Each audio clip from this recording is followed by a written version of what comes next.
Well, hello and welcome, everybody. This is our Southern California first time buyer market update. My name is Stephen Mead with Domicile Real Estate, where we are on a mission to help California's renters become homeowners. This is for our LA and Orange County entry level market update. So, that is where we take a look at the entry level end of the market. And I think it's time we take a little bit of stock about some of our expectations, where we have really ended up, and kind of what is the state of the market if you are a first time buyer or an entry level buyer, somebody who's looking just to get in and get their foot in the door. Let's go ahead and get started.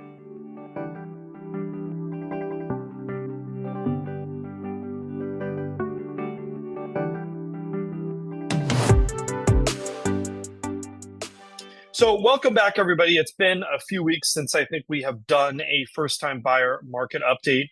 And I heard a phrase this week that kind of I thought about and kind of resonated with me, and that is they described our real estate market as the crash that never came. And I think for a lot of first-time home buyers, right? Like, I mean, you're hearing stories of those people who bought homes in 2006, 2007, 2008, right? And how long it took them. I think there's been a lot of paralysis in the market, the feeling that homes are simply just too expensive and that there really is only one place for those asset values to go, and that's down. And yet, despite having a slowdown, we really haven't seen that kind of a drop, especially at the entry level end of the market. So I wanted to kind of take some stock, talk about where we're at, and maybe walk through some of the decision making that I think a lot of first time buyers are out there. So let's get started.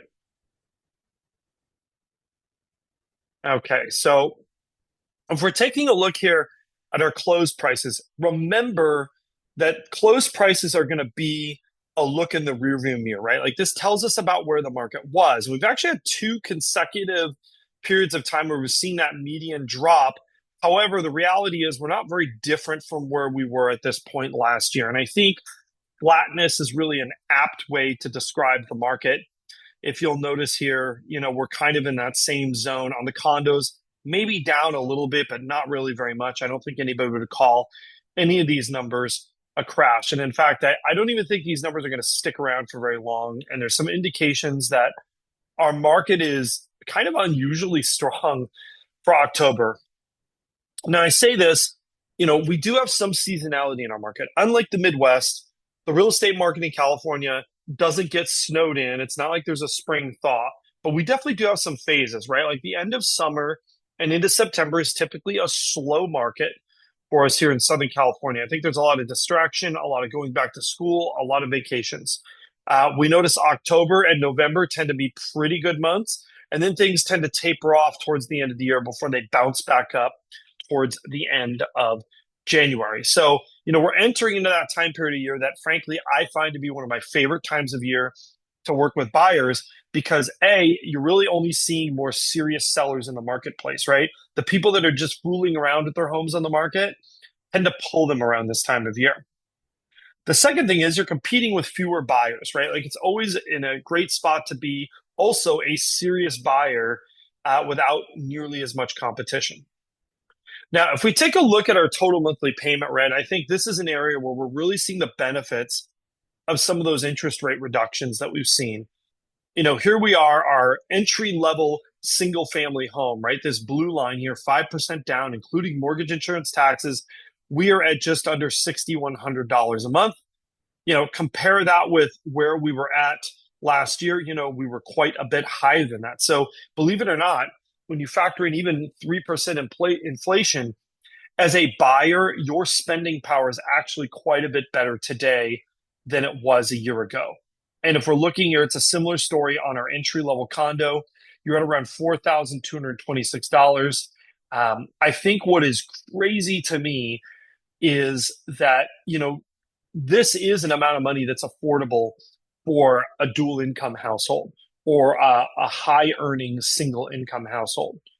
And in fact, if you see that, we've got this chart here where we take a look at what is the minimum household income required to purchase these homes if you have no other debts, right? Like, so what would be the floor of what you need to buy at these price points? Well, $104,000 or 103 and change here for entry level single family condo, and just under 150 for our entry level single family home. These are not one percenter numbers. These are actually, I think, reasonable numbers that a number of households here do hit. And I think that's part of the reason why you're not seeing this sort of crash in real estate values. The reality is buying a home in Southern California has never really been easy. There are times it's been easier, but it's definitely been something that people have always had to work hard towards. It didn't come easily. If we look at our 14-day absorption rate, I think this one is kind of interesting to me. If you look here, let's see, did I get this right? Yes. If you take a look here, you see that what we've got is we're at 79% for our entry level single family home.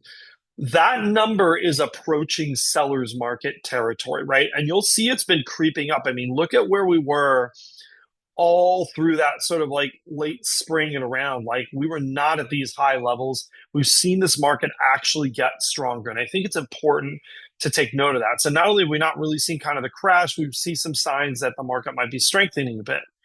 Now, here in condos, the market is weaker, right? We're at a 60% absorption rate. However, take a look at compared to where we were.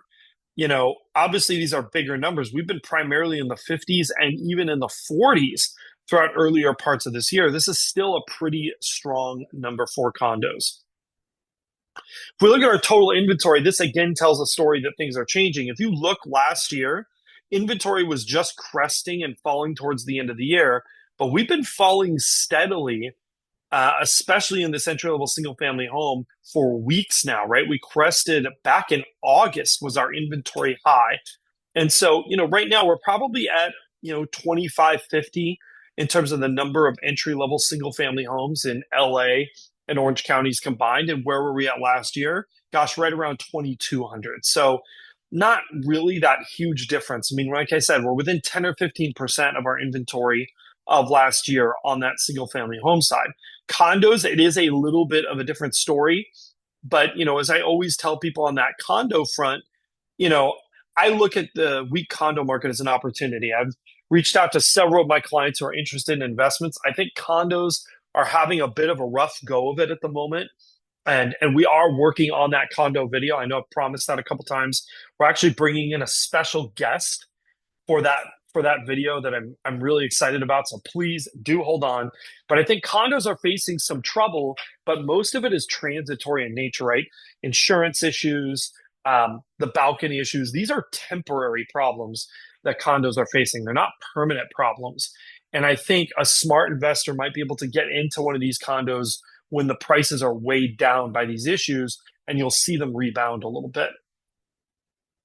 If we look at our 14 days still active, remember, lower is a more competitive market. We are at nearly the lowest points we've seen all year for single family homes. Take note on that. And we are seeing numbers that are a little bit better than they have been, especially since June for our entry level condos. So condo market is still struggling a bit. It does show some signs kind of recovering. Single family home market is definitely off of its highs. You're seeing that market tighten up and get a little bit more competitive at that bottom end. Now, finally, if we look at our weak supply of homes, I think this is another one that kind of tells a bit of a story. So our red line here is the condos. That is in just under 17 weeks of inventory, right?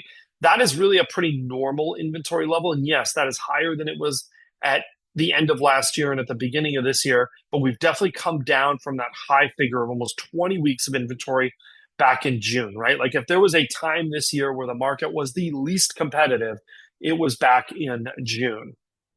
And if we look here on our single family home side, again, we see it's maybe less of an exaggerated movement, but that market has also been tightening. At its peak, we had 11 weeks of inventory. That was back in July. And here we are in the middle of October with fewer than 9 weeks of inventory. That looks a lot more like it looked at the end of last year. And it's starting to look closer to what it looked like in the spring of this year. So again, we're seeing some signs that these markets are tightening up a bit, which is very interesting to see that happen really in that October timeframe. So thanks again for watching with us. Definitely love to have you with us. Obviously, questions, comments, we love them. We are working on that condo video. If you or someone you know should be a homeowner and they should stop throwing their money away on rent and paying off their landlord's mortgage, which is basically what they're doing every time they write that check. Definitely have them, or please reach out to us. Our contact information is below. Don't forget to like, subscribe, and hit that notification bell. And we will see you again real soon.